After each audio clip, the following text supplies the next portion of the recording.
Hello and welcome to Good Morning America. Today I'm going to talk about a couple of large fentanyl busts. There are more and more fentanyl couriers, people that transport them, that are being arrested. We'll talk about this and more.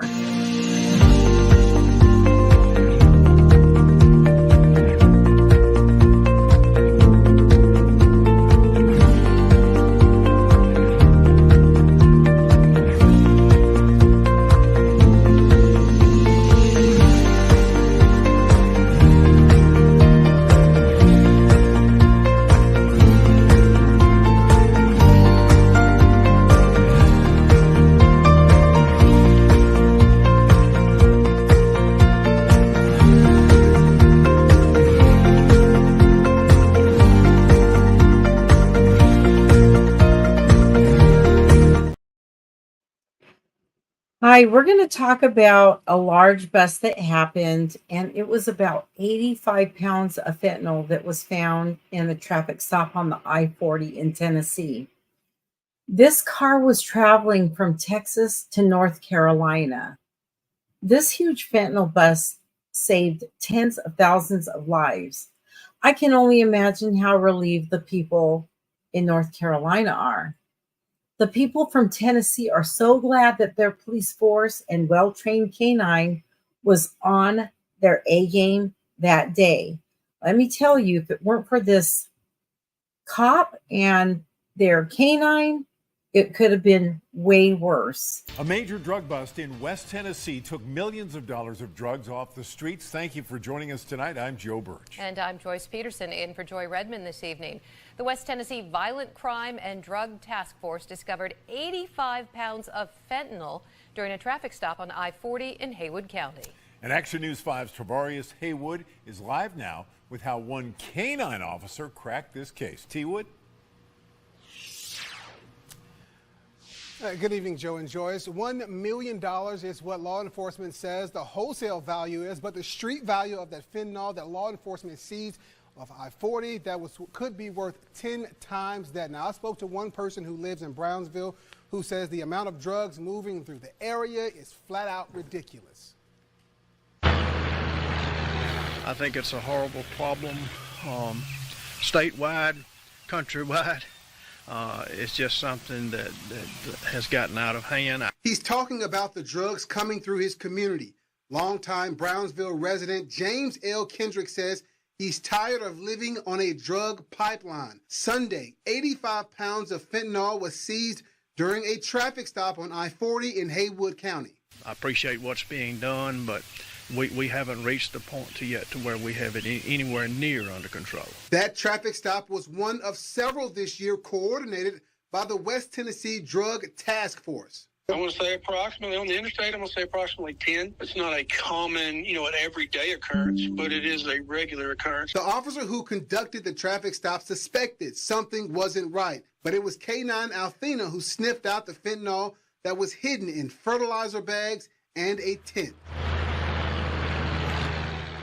Johnny Carter with the West Tennessee Drug Task Force says I-40 has been a main corridor for drug traffickers for years. He says this batch of fentanyl was headed to North Carolina from Texas. Kendrick says he's happy law enforcement is catching these couriers, but says there needs to be tougher penalties for traffickers. The penal system is just not strong enough to deter actions of drugs, crime, whatever, because they know they're going to get away with it. Kendrick's message to criminals coming through the area is that no amount of money can make up for the devastation and heartbreak drugs are causing. It's affecting our young people, just a tremendous amount of kickback from the drugs in this county. Wow. So this fentanyl had a wholesale value of $1 million.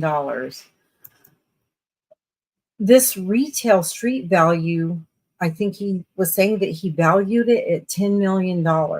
When I did the math regarding 85 pounds, there was enough fentanyl to kill 1 out of every 37 people in the whole state of Tennessee. Imagine if this car would have been in an accident. Anyone can wreck into a tree or perhaps into a river. If this fentanyl would have gotten into any waterway, people would die. That's a lot of fentanyl. We're talking about pounds on pounds. 0.2 grams can kill one person. When you have 1 ounce, it can kill 142 people. 1 pound can kill 2,267 people. 85 pounds, which was what was in this story, had the potential to kill just over 193,000 people. So they weren't joking when they said this is astronomical, and it's also ridiculous. We're talking about children, young adults, and older ones too. Babies have been found dead from touching and ingesting fentanyl in a lot of cases. We've heard of it. It's a sad, sad tragedy. Can you imagine how many deaths that is? It's just ridiculous. Fentanyl kills for pennies on the dollar. Just pennies. That's what people are worth to drug dealers. The story talks about this fentanyl being worth $1 million wholesale. It actually retails when sold on the street for $10 million. So there's money to be made. This is why they do what they do. I'm glad they're watching the I-40. I'm glad they're tracking these people down in these cars that are transporting. So if you figure it was enough to kill 192,000 people, these homicides would occur at an astounding rate. Producing illicit fentanyl is not an exact science. You don't have professors or people that know about chemistry. You don't know, there's no doctors that can put this together. This is illicit fentanyl that's made in sinks, in tubs. It's made in labs, illegal labs. And you figure 2 milligrams of fentanyl can be lethal depending on a person's body size. They say it has to do with their tolerance and past usage as well. There's no science to that. The DEA analysis has found counterfeit pills ranging from 0.2 milligrams to 5.1 milligrams. That's more than twice the lethal dose of fentanyl per tablet. So 0.2 milligrams to 5.1 milligrams in the pills that they tested. That's a lot of fentanyl floating around. That's a lot of potential for people to die. So the DEA puts this out as warnings. 42% of the pills tested for fentanyl, 42%, it might be higher now, contained at least 0.2 milligrams of fentanyl. That's considered a potentially lethal dose. We look at this penny right here. On the left, you have fentanyl. That can kill you. Okay? The fatal dose of carfentanil on the right. That is enough to kill you.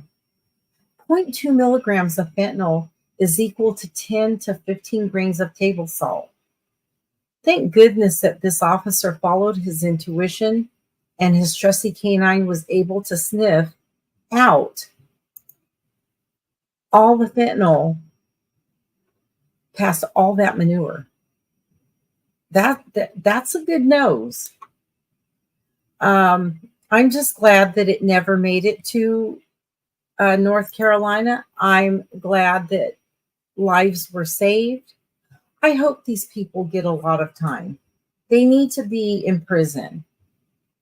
The resident there in Tennessee said there's just not enough deterrence. There's not enough punishment. That's why they keep doing what they're doing. If you give somebody a year or two and they can make millions, you think they're going to stop when they get out? I don't think so. But if they got a significant amount of time, like 10 to 15 years, Number one, that's a lot of lives saved. Number two, that gives the person the time to sit down and think about what they're doing. We've heard this with Jelly Roll. He said, I had a lot of time to sit down and think about what I was doing to people. I really loved his candidness. And this goes to tell us that there needs to be some deterrence and there needs to be more arrests. There's another story in Southern California. We'll get to the second story. And I've got to say, I'm so happy when the police or the feds seized this significant amount of drugs. This was a bust that they did in West Covina. That's a lot of meth. That's a lot of meth. It's, you know, when I see these stories, I look at the amount of drugs that are seized and I'm wondering two things. That's a lot of drugs. What do they do with those drugs after these big, big busts? What about the money? Does it go into the funding to bust fentanyl dealers? I don't know where the money goes. But I hope it goes to something either to the community or, you know, they have to hold it as evidence, but I don't know how much of that is true. But I hope it goes to something, eventually goes to something that's worthy. And I'm saying it should go toward busting more fentanyl dealers because people are dying. So I was happy when the police seized that amount. When I saw that picture, I was like, wow. As you know, they use the drugs to cut with the fentanyl. That was a lot of meth. They'll either sell the powder or press them into pills. You know, they've got tons of pills that they press into the M30s. They make them look like Xanax. They make them look like Percocets, basically. That's the most famous, the M30s. But you can get them in gummy forms, and those are being sold, and little kids are getting a hold of them. Skittles, candy, it looks like candy, looks like vitamins. They're being mimicked to look like a bunch of other things. So in Southern California, there was a multi-agency investigation that led to this seizure of more than 4,000 pounds of methamphetamine. And it happened just this past week in West Covina and unincorporated Riverside County. So I give it to Riverside County. They've been doing a lot of investigating. They've been doing a lot of busting of people. They've been doing a lot of investigations to incarcerate the people that are out there killing people with fentanyl. I hope that more and more counties can join in. I was just at a hearing in Sonora, California.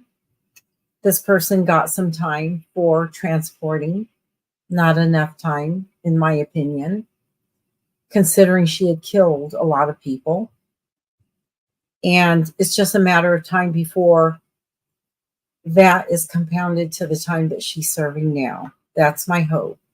So I'm saying authorities, keep doing what you're doing. Investigate, please, please. I will tell you, the cell phone is the new DNA. The cell phone is the new DNA. If you want to bust people, look in the cell phone, secure this crime scene.